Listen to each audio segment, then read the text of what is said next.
রাজার চাকর সেই প্রাণীকে মারতে পারলেও ততক্ষণে রাজা তার হাতের একটি আঙুল হারান। আল্লাহ যা করেন ভালোর জন্য, আল্লাহ ভালো এটা বুঝলাম, কিন্তু তাহলে তিনি আমাকে দিয়ে তোমাকে জেলে ভরলেন কেন?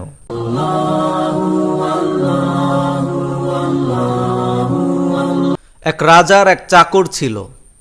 চাকরটা সব সময় যে কোনো অবস্থাতেই রাজাকে বলতো, রাজামশাই, ডোন্ট গেট আপসেট, কখনো মন খারাপ করবেন না, কেননা আল্লাহ যা করেন তার সব কিছুই নিখুঁত ও সঠিক। একদিন রাজা এবং সেই চাকর শিকারে যেয়ে নিজেরাই এক হিংস্র প্রাণীর আক্রমণের শিকার হলো। রাজার চাকর সেই প্রাণীকে মারতে পারলেও ততক্ষণে রাজা তার হাতের একটি আঙুল হারান।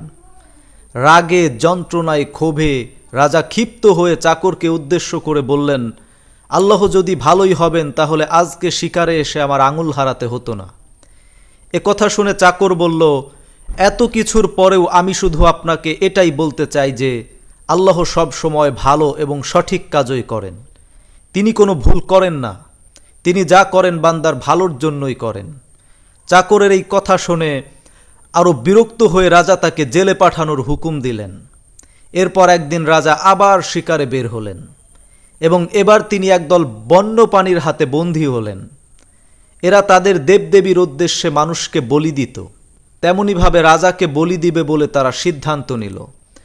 রাজাকে বলি দিতে গিয়ে তারা দেখল রাজার একটি আঙুল নেই।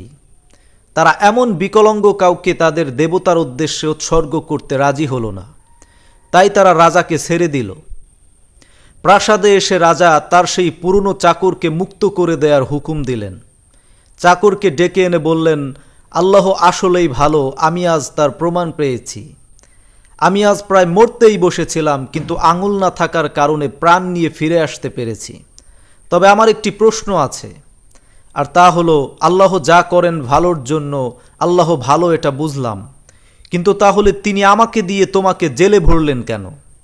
তখন চাকর বলল, রাজামশাই, আমি যদি আজ আপনার সাথে থাকতাম তাহলে আপনার বদলে আজ আমি কোরবান হয়ে যেতাম।